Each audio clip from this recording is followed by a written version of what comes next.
CBS 4 News, in partnership with the Denver Museum of Nature and Science, present... We're in the danger zone. If this is here, we probably have the whole brain case from the dinosaur. Every time we try and uncover a bone, it makes things tricky to know what it is when it's so soaking wet. Dinosaur Hunter, Discovery in Highlands Ranch. Dinosaurs, giant beasts that roamed the earth millions of years ago. I'm Jamie Leary. The Denver Museum of Nature and Science is home to dinosaurs from all over the world. This latest discovery of a Triceratops in Highlands Ranch gave photojournalist Mark Nature and me the opportunity to get up close and personal with one dedicated dinosaur hunter. When people imagine digging for dinosaurs, Who did this? they may not realize it can be a messy job. Oh, you didn't tell me I have plaster on my face. During dig season, it is rare to find Natalie Toth without plaster on her face. Likely a little grit in her teeth, too. Oh, yes. She wouldn't have it any other way. Oh, my God. She is proud to call herself a paleontologist. It was a little more than 2 years ago, Natalie landed the role of chief fossil preparator at the Denver Museum of Nature and Science. Well, this is where we store all of our field jackets that come in from our different field excursions. She oversees the logistics of digs, which can take her just about anywhere at the drop of a hat. So we collect fossils across the Rocky Mountain region. Sometimes we go to Madagascar, Kenya, and in particular, we have in front of us here, these are the fossils that we collected from Highlands Ranch. It's when the dig season begins that this dinosaur hunter is in her element. Sucking me in. When you're a paleontologist, this is what you look forward to all year. You want dig season to be as long as possible. At least I do. With spring finally transitioning to summer, we're right at the peak of field season right now. So me and my other colleagues that I work with, we're constantly in and out of the museum, going to different parts of the country to dig stuff up. And on top of that, we have volunteers that work in our lab that are constantly preparing fossils for us, which is incredible. From April to November, Natalie and her team travel from one fossil find to investigate the next. Even though it may be chaotic running around from point A to point B, it keeps things interesting, and it allows me to keep learning also, which is great. Do you have a suitcase that's constantly packed? I really do. I basically unload everything in my suitcase, put it in the washing machine, come back, pack it all back in, zip it up, and go. It can be a lot of time away, but the research is important to Natalie. Not to mention, it's everything her inner child could ever want. Growing up, I remember collecting flowers and plants and bugs and toads and all kinds of things that I would try to bring into my mom's house, and so I always loved nature, loved being outdoors. That kind of transformed as I figured out I could go to college to study something that would allow me to be outdoors. But it took a while before paleontology crossed her radar. It wasn't exactly a field advertising to young women. I cannot think of a woman scientist that I admired or even really knew about or learned about when I was younger. I never thought that I could have this as a job when I was younger. I knew that people dug up dinosaurs, but I think I just thought it was for other, people that wore white lab coats and, were scientists. And so it's weird to think about that that's part of who I am now. Not only is it a part of who she is, once in a while, as if she was a kid again. It's perfect, right? It's pretty cute. She gets lucky with a dig in her own backyard. This time it was a call from a construction site in Highlands Ranch that caught her attention. We said, this looks interesting, let's go check it out. We looked at some of the fossils that were coming out of the ground and decided, yes, these are fossils and yes, they're worth pursuing. Brinkman Constructors is the company in charge of expanding the Windcrest retirement facility, and it put part of the project on hold for the fossils. The person who found the first one, George Lane, a contractor for the company. A project like this, we're just so fortunate that somebody said, hey, stop there. I think I see something that looks like a bone. Still a rock? George may not be a paleontologist, but he is just as thrilled as Natalie when it comes to this find. When I found that first piece right there, it was the water was deep, it is like it is now. I just grabbed a shovel and started just on the main spot where it looked like most of the water was coming out, and there was a piece of rib about 5 inches long. In addition to his keen eye for fossils, his skills have come in handy in other major ways. It's thanks to him, the dig site has a working sump pump system. Everything that you see that has to do with water mitigation around the site, George has been a part of. And I mean, look at this enthusiasm. He loves it. I love how excited he is about it. To Natalie, it speaks to a bigger picture about the importance of the discovery and all the people working together to make it a success. Anyone from Brinkman or from Kelly Trucking could have stopped the operation, found the fossils, and just carried on with their day like nothing ever happened. And so it is pretty remarkable how cooperative everyone's been out at this site. I cannot speak highly enough about the folks that are out here. Natalie would have been happy to find a few pieces so close to home, but discovered almost immediately there were many. Well, you just keep finding bones. Is that a bone? What'd you find? Piece of bone. A little bit of bone. And they belong to a very large dinosaur. It's produced about, I'd say we're up to 20 bones now, with the hope that it produces more. After all, this discovery is in the Denver Basin, Oh man, I feel like he's getting close to the bone zone. which is made of rocks that are over 60 million years old. When the Rocky Mountains were uplifted, we were fortunate in that, as that uplift happened, we'd also exposed all of this rock that happens to hold a lot of great dinosaur fossils in it. Oh, we need some goop for this one. The plaster casts will cover every single piece they find. Okay, this looks beautiful, you guys. So this is a rib bone. It's a single isolated rib. So what we're doing now is we're preparing to put a cap on top of it. So we're putting on separator right now, which is just damp paper towel. And then we're gonna dunk some strips of burlap in plaster and coat the top of these with the plaster so that it protects the bone as we continue to dig around it. The more Natalie and her team began to chip away, the more they realized the excavation part of this was not going to happen without some challenges. We're in splash zone at the water park. The dig began with snow and the mud, a constant struggle. The weather's been a challenge for sure. Not ideal to really do anything in a snowstorm. Natalie knows there is no such thing as a perfect dig. Ooh, that could have been bad. Fortunately, this dinosaur hunter loves a good challenge.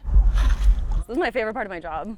I mean, I love the lab. I love working in the lab. I love seeing the stuff that we collected from the field in the lab.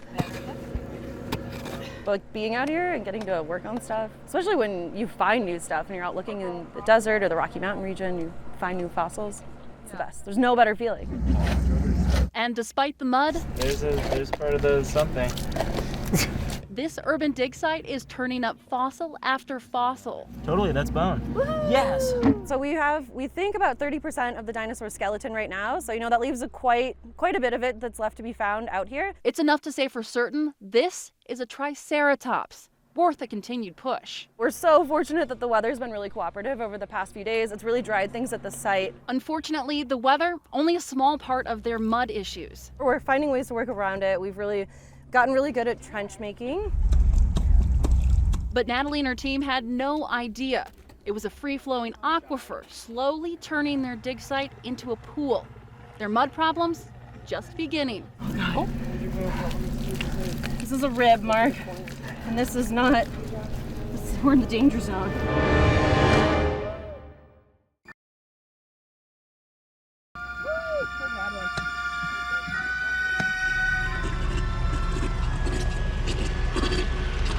The mud is here all the time. The sun may be shining for paleontologist Natalie Toth and her crew, but today that doesn't matter. The water, It's almost coming out of the ground, right? We're kind of in this weird sub-aquifer system, and so there's still a ton of water and a ton of mud, and it's making things a little challenging.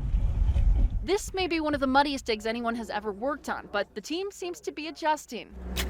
Well, you just keep finding bones, and see, under here it's sort of easy. The mud is making it hard to tell what's a fossil and what's not. No. Charcoal. Volunteers have been working some long hours and have been out here now for more than 10 days. You take a step and you just sink. And then you take another step, sink. The perfect opportunity for someone with some fresh clothes to take over. Just put me to work. Tell me what you need me to do. I've already slipped twice, so be careful. Yeah. Each jacket contains at least one fossil, and every find needs to be completely encased. 1, 2, 3. Definitely getting a little dirty, that's okay by me. I'm chipping underneath another cast of fossils.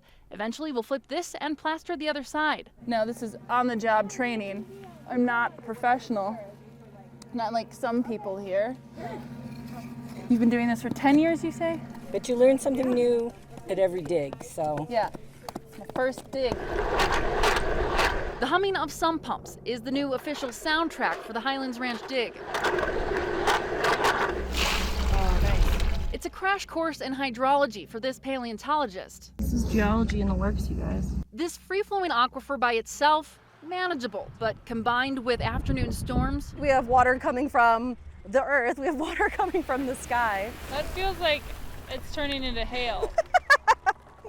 This is pretty par for the course. the weather has slowed things down significantly. And there's another problem, but it's a good one in the world of paleontology. They keep finding more bones. Well, this is the bone right there. And you thought you were going to be done with field work like this by like June 15th or something? Yep, I think initially when we had just found a few bones scattered, we thought, oh, we'll wrap this up in just a couple weeks. And here we are, end of June, still finding more bones, still taking more bones out of the ground. Rain or shine. Natalie can laugh because she's got a great team behind her. See, there's a bone right there. Plus, that laugh, Yes. it can bring just about anyone's spirits up. No, so I've been out here almost every day. My colleague Salvador has been out here almost every day. We have a group of volunteers out here with us every single day. There's no way I could do this by myself. No way. So I'm so grateful for them. That looks and feels like bone to me. A sentiment her right-hand man, Salvador Bastian, echoes, especially given the challenges of this dig. It's been really great, honestly. The volunteer crew at the museum has been incredibly helpful and willing to come out here and hang out and work hard in the mud. Salvador, like Natalie, is a fossil preparator for the museum. There are projects to get back to at the museum. It's been a lot of fun, and we found a lot of really cool bones. With a dig site so close to home, many of these volunteers finally have the chance to do some field work. This is a bucket list item for me. It helps me learn a lot because when I get it, it's usually already out of the jacket in the lab. But for me to see where it starts. These aren't just any volunteers. Most have spent their lives working with fossils. Absolutely nothing in the world beats digging up a dinosaur. This is a first dig for the interns on site, like Luke. Yesterday when we came back out here, it was a swamp. And Ellie. Come on, Ellie, we need your super strength. They are learning from these seasoned volunteers to dive right in. Rule number 1, Don't be scared. Don't be scared. I'm not scared. don't be scared to dig deep, and in this case, get really, really muddy. With sump pumps, trenches, and heavy moving equipment, the dig site has turned into quite the spectacle. It's hard not to take notice. What's happening? I think they may have made another discovery here. Linda Story and her husband Alfonso Torres are new to the Windcrest retirement community. We had no idea it would be this interesting, did we? Word of the find traveled fast at Windcrest. The first day we realized it was dinosaurs, we turned on Jurassic Park. The fossils, definitely the best part of their view, but the couple has taken an interest in another important aspect of the dig. This cat driver is so skilled. And we were watching him, and I was watching the finesse with which he could move. Linda and Alfonso have no idea just how important that driver is. It's been a full-time job keeping up with everything and trying to help them deal with all the groundwater on top of it. TJ Finney is spending his free time helping Natalie look for more fossils. He is incredibly skilled, and there's a reason he's doing this, you know, and not just moving dirt around. This type of equipment, a luxury in the paleontology world. I cannot think of a better place for a dinosaur to be found than around a bunch of big, heavy equipment. From TJ's perspective, We'll dig a little bit at a time and hope that you don't break anything. So he's got to be very careful, I assume. Yeah, so as you can see, he's taking things down just a few inches at a time, and these guys are just incredible at operating the equipment. We're so grateful. So you guys are going to be here for a while. We'll be here for a little bit. We'll have to come back tomorrow to finish things up. come back tomorrow, not a problem considering the convenient location. Get like a handful. Yeah. Just scoop it up and... It's something volunteers like Sally live for. Obviously you love it enough to come out on a holiday weekend. Yeah, it's kind of interesting when you're working in the lab. This is a lot of hard work. You uncover things that at first it looks like there's nothing there, and all of a sudden you see something, it's like a present. Yeah. One of the presents, a fossil that connects the spine to the skull. So this sits in the back of the dinosaur's head. One of many pieces that still need to be encased for transport. We're getting ready to split these two rib jackets apart. So this one is a rib, this is a rib and a piece of frill. And you can see how tightly jacketed together they are. So we're getting ready to flip it over. Things may be taking longer than expected. Woo! Nice job, thank you. But Natalie is glad. She said, yep, this is worth it, we're gonna do this. And I would have never, ever thought that it would have turned into something this incredible. 1, 2, 3, go, go, go!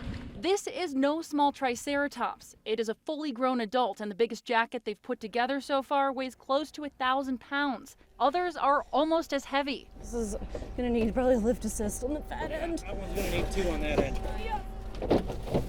Each piece helping scientists like Natalie understand a little more about these prehistoric creatures. All the rocks here are just that perfect right age, where the fossils are between 68 to 66 million years old.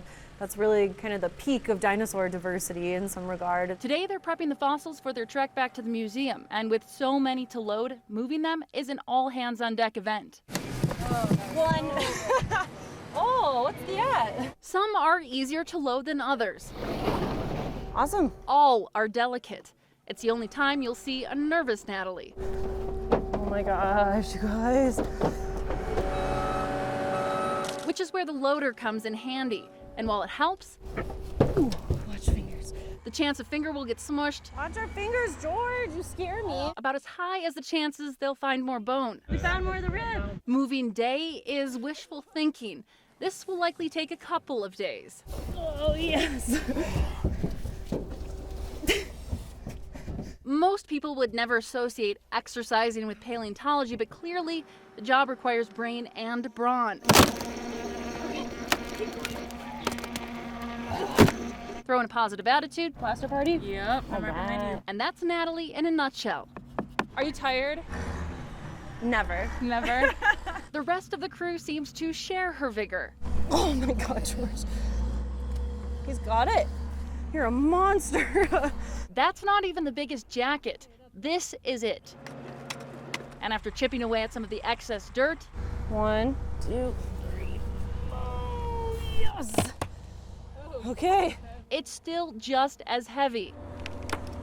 Natalie can barely watch. You're gonna have to curl it, because it's gonna wanna, otherwise it's gonna pull it. There's a lot on the line inside of this jacket as part of the skull and part of the iconic frill.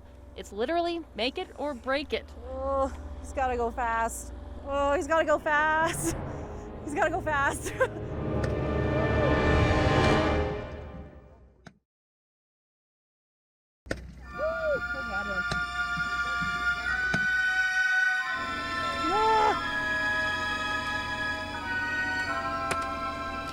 There's really no other way to move it. This chunk weighs nearly 1,000 pounds. Full send, full send. That way. Nice. Woo, woo, woo. Yeah. Perfect. Inside of it, parts of the skull and the frill. It will stay here for now. Where's the chunk of the bone?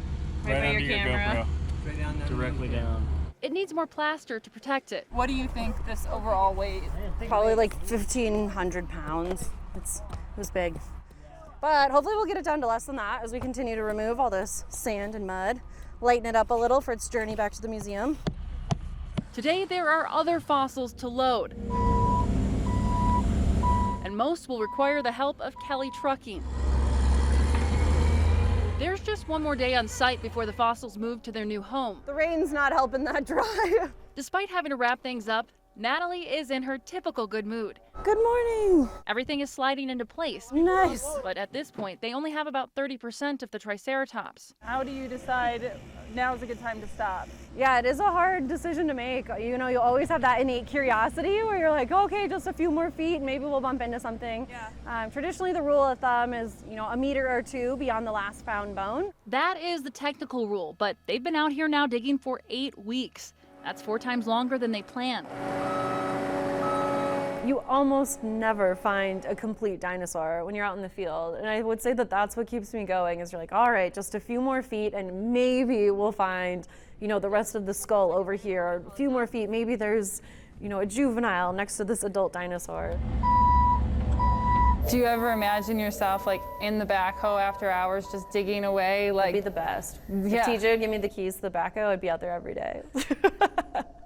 There's no doubt Natalie could figure it out, but the fossils are en route to the museum, and there's work to be done in the lab.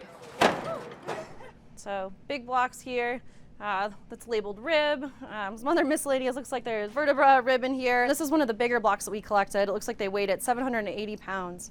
It's a pretty big guy. For Natalie, the dig season isn't over, but most of the volunteers you saw on site are now busy in the lab. Their job here? Not just about the fossils. It's far bigger. It's about making sure future generations stay excited about science. And it's no surprise, Natalie has a captivated audience. Did you hear that we found a dinosaur in Denver? As they were building all the stuff, they bumped into a dinosaur that looks just like this. These are all the different bones of the skeleton that we found just a few weeks ago. Dinosaurs are such a great gateway topic into science because it is something that captivates everyone from age 4 to 104. What are you making? So I'm not making anything, but I'm working to clean all the mud and sand off the surface of the dinosaur bone right here. The Triceratops may be getting all the attention today, but there are many projects going on inside the lab. We probably have anywhere from 10 to 20 different creatures that we're working on in the lab, and that's not just dinosaurs. We work on mammals and turtles and, of course, other dinosaurs. The scope of work is almost hard to imagine. It's a dream come true for interns like Ellie Erb. Natalie called me before my first day at work ever. I started in June, and she said, yeah, just so you know, we're going out into the field tomorrow. Wear your hiking boots.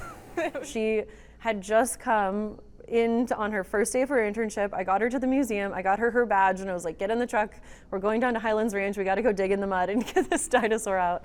And I'm hoping that it was memorable. Ellie had never been on a dig before Highlands Ranch. The Highlands Ranch dig was my first one, so that was interesting. And it was sort of fun to adjust to the different digs I did later because I would get to a dig site in North Dakota and be like, wow, it's not underwater. What do I do? Yeah, that's awesome. The experience has been invaluable. I have visual confirmation that there is a brain case from a Triceratops in here. And getting to learn from someone like Natalie, bonus. She's such an energetic person, and it's so inspiring that she's just out there all the time, lifting things that weigh twice as much as she does, acting like there's nothing wrong with it. She's just a beast. 1, 2, This is something Natalie hopes to influence. As a child, I can't think of, we didn't have a female Bill Nye the Science Guy. We need more women in science, so I think that since I get to have that role, it's important that I take it on full force. While she may not have set out to be a role model, it's easy to see. Natalie is admired. So when we flip it over, hopefully it'll just be a nice plateau of rock. The job may be messy and tough with some really long days. I wasn't too surprised when we saw that there was more bone here yesterday. I have no life outside of these fossils. But she knows there is still so much to learn. Oh, it's so small. And each fossil she helps uncover contributes to a much bigger picture. They're used by researchers and they stay in our collection for forever. This is contributing to that body of research, so every fossil is special. And when these kids grow up to be dinosaur hunters, you'll likely find Natalie hopefully doing the same thing, but maybe with just more gray hair. I don't know. I absolutely love this work. I love my job, and I hope that 30 years from now I feel the same and I get to keep doing the same thing. We hope Natalie gets to keep filling up this room, digging for dinosaurs and inspiring generations to come. Thank you to the Denver Museum of Nature and Science for allowing us to share the story of this dinosaur hunter and her discovery in Highlands Ranch.